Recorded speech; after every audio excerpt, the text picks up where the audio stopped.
Sir Jaganmohan Reddy గారు విదేశాలకి వెళ్ళాలా అరెస్టుపై చంద్రబాబు చేసిన కామెంట్స్ ఆ చిట్చాట్లో మాట్లాడినవి పెద్ద ఎత్తున వైరల్ అవుతున్నాయి. విజయమాల్యాతో ఓ పక్క జగన్ పోలుస్తూనే రెడ్ బుక్ రాజ్యాంగం అమలవుతుంది, వేధింపు రాజకీయాలు వద్దు అంటేనే కొంతమందిని అరెస్టులు చేస్తున్నారండి. అసలు చంద్రబాబు నాయుడు గారి ఆలోచన ఏ రకంగా ఉంది?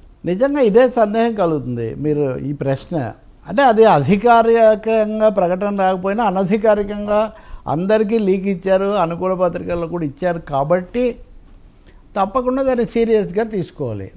చంద్రబాబు నాయుడు మాటలు కనుక మనం చూస్తే ఈ రెడ్ బుక్ జోష్ అనేది కొంచెం బ్రేక్ అయ్యాలి, రెడ్ బుక్ కొంచెం బ్రేక్ అయ్యాలి అనే ఒక ధోరణి అయితే ఆయన మాటల్లో కనిపిస్తుంది కదా. వాళ్ళు ఒప్పుకున్నా ఒప్పుకోకపోయినా నేను కూడా మీకు చాలాసార్లు చెప్పాను, సర్వేలు అది కూడా మనం ఎలాగో చర్చిస్తాము.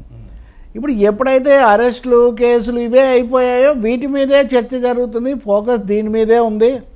అటువైపున వాళ్ళేమో కక్ష సాధింపు ఇదంతా అంటున్నారు, కోర్టులు అప్పుడప్పుడు అక్షింతలు వేస్తున్నాయి. దీంతో ప్రభుత్వం యొక్క పాజిటివ్ ప్రచారం ఇది తగ్గుతుంది. మీరు చంద్రబాబు నాయుడు మనల్ని అరెస్ట్ చేశారు, మనల్ని వేధించారని మనం కూడా వేధిస్తే అది రాంగ్ మెసేజ్ వెళ్తుంది, కాబట్టి జాగ్రత్తగా ఉండాలి అన్నారు. మొన్న మాట్లాడిన దాని మీద కూడా ఆయన కొంచెం అంతకుముందు కూడా కొంచెం మందలించారు, జాగ్రత్తగా మాట్లాడండి మంత్రులు, మద్యం కేసులో మీరు తప్పుగా మాట్లాడితే ఇది మొదటికే ఇది అవుతుంది అని ఒకటి మాట్లాడారు. నిన్న కూడా ఆయన కొంచెం ఆగ్రహం వెలిబుచ్చారు. ఇవన్నీ ఎందుకు లూజ్గా మాట్లాడుతున్నారు, ఇవన్నీ అవతలాలు పట్టుకుంటారని.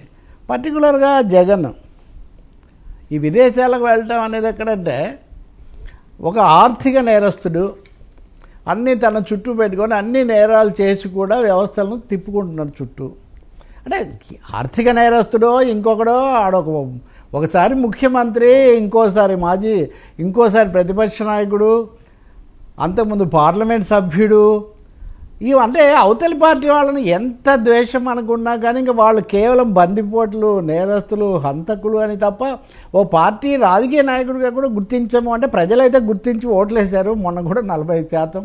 సో ఈ అసహనం కూడా అందులో ఉంది. బట్ అదే కాకుండా విజయమాల్యా లాంటి ఆర్థిక నేరస్తులందరూ విదేశాలకు పారిపోయారు, కానీ ఈయన మటుకు మన దేశంలోనే ఉండి ఇవన్నీ రాజకీయం చేస్తున్నాడు అని. అంటే ఇక్కడ సందేశం ఏంటి అంటే జగన్మోహన్ రెడ్డి ఏం విజయమాల్యానో లేదా ఆయన ఎవరు నీరవ్ మోడీనో కాదు, ఇది పాపులర్ పాలిటీషియన్, ఎలక్టెడ్ స్ట్రాంగ్లీ. ఇదంతా ఉంది. ఆయన తప్పొప్పులు మీరే అన్నట్టుగా చట్టరీత్యా శిక్షించడానికి మీకు అన్ని అవకాశాలు ఉన్నాయి. మీ దగ్గర రెడ్ బుక్, ఆ బుక్, చాలా బుక్కులు కూడా ఉన్నాయి. అటువంటిప్పుడు అది చేసే బదులు దీన్నే చెప్తున్నందువల్ల ఉపయోగం లేదు. కానీ ఇది శృతి మించుతుంది అన్న ఆలోచన అనండి కాషన్ చంద్రబాబు నాయుడు ఇచ్చారనేది మనకు స్పష్టంగా అర్థమవుతుంది. మీరు వన్ సైడెడ్గా ఇలాగే చేసుకుంటూ పోతే ఇదవుతుంది. రెండవది, అంతకుముందు మంత్రులు జాగ్రత్తగా మాట్లాడాలని చెప్పినప్పుడైనా ఇప్పుడైనా పకడ్బందీగా ఆధారాలతో సహా మనము బోనెక్కించాలి తప్ప రాజకీయమైన కక్షతోనో లేకపోతే ఇంకో దానికోసమో చేస్తే మటుకు ఇబ్బందుల్లో పడతాము, వద్దు అని. మూడోది, ఈ మాట ఈ సమయంలో చెప్తున్నారంటే రెండు సందేహాలు కలుగుతాయి.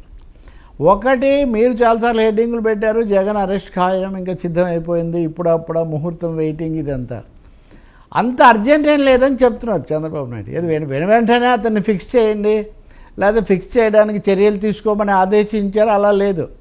ఒకవేళ కావాలని కౌంటర్ మెసేజ్ ఇచ్చుంటే అది మనకు అర్థమవుతుంది కొద్ది రోజుల్లో. కానీ ఇలా చంద్రబాబు నాయుడు అనడానికి వెనుక రాజకీయ నేపథ్యం ఉందా, కేంద్రం ఆయన ఏమన్నా కొంచెం వెనక్కులు అవుతుందా? ఇప్పుడు కేంద్రం కూడా మీరు చూస్తే పాకిస్తానీ ఘటనలు, వీటి మీద బయటకు వచ్చిన విషయాలు, పార్లమెంట్ పెట్టాలని ప్రతిపక్షాలు అంటే బీజేపీ వ్యతిరేక పక్షాలు కొంచెం కూడగట్టుకుంటున్న తీరు, బీహార్ ఎన్నికలు, వీటన్నిటి రీత్యా ఆంధ్రప్రదేశ్లో మళ్ళీ ఒక పొలిటికల్ ఎక్స్ప్లోజన్ వద్దని వాళ్ళు ఏమైనా ఒక సలహా ఇచ్చారా? ఒక బ్రేక్ అయితే చంద్రబాబు ఒక పొలిటికల్ బ్రేక్ వేస్తున్నట్టయితే తప్పకుండా కనిపిస్తుంది. లేకపోతే ఆయన రెడ్ బుక్ బాగా పనిచేస్తుందని, అందరూ దొరికిపోయారని, వీటి మీద ఉత్సాహంతో ఇంకా మరిన్ని చర్యలు తీసుకోవాలని చెప్పుండేవాళ్ళు. అలా కాకుండా జాగ్రత్తగా మాట్లాడండి, జాగ్రత్తగా ఫిక్స్ చేయండి, జాగ్రత్తగా అడుగులు వేయండి. జగన్ అరెస్ట్ అన్నది కూడా ఏమో అంత తొందరపడాల్సిన పని లేదన్న పద్ధతిలో మాట్లాడటమే కాకుండా మాట్లాడింది రిలీజ్ చేయటం. సో ఈ సెండింగ్ క్లియర్ పొలిటికల్ సిగ్నల్ అని అనిపిస్తుంది. సరే, ఓకే, ఈ వెర్షన్ ఈ రకంగా ఉంటే ఇందులో పవన్ కళ్యాణ్ గారి పాత్ర కానీ జనసేన పాత్ర కానీ లేదా ఏది ఈ అంశంలో జగన్ కోసం మాట్లాడే అంశం అది కూడా ఉంది.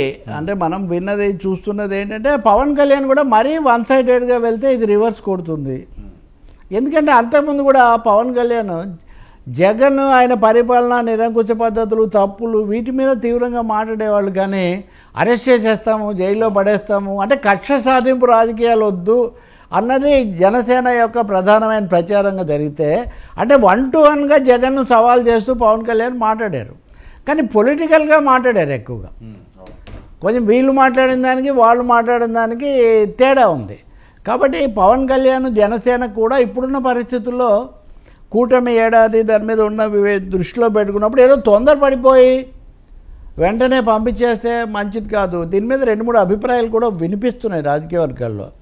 వచ్చిన వెంటనే 4-5 నెలల్లో ఏదైనా ఆధారం ఉండేది పంపిస్తే అది వేరుగా ఉండేది. ఇప్పుడు ఏడాదిన్నర అయిన తర్వాత ప్రభుత్వాలు వాటి నిర్ణయాల మీద సహజంగా అసంతృప్తులు ఇవన్నీ కూడా వస్తుంటాయి.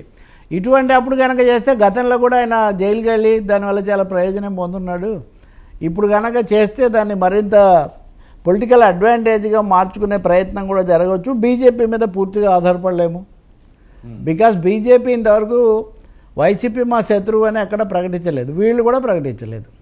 కాబట్టి మీరు అన్నట్టు జనసేనతో పాటు కేంద్రంలో చక్రం తిప్పుతున్న బీజేపీ యొక్క అండదండలు కూడా లభించలేదేమో. ఇంకోటి నన్ను అరెస్ట్ చేశారు కాబట్టి నేను ఆయన అరెస్ట్ చేశాననేది సింపుల్గా జనం అనుకుంటారేమో అనేది కూడా చంద్రబాబు కొంచెం అది కూడా ఉన్నట్టుంది.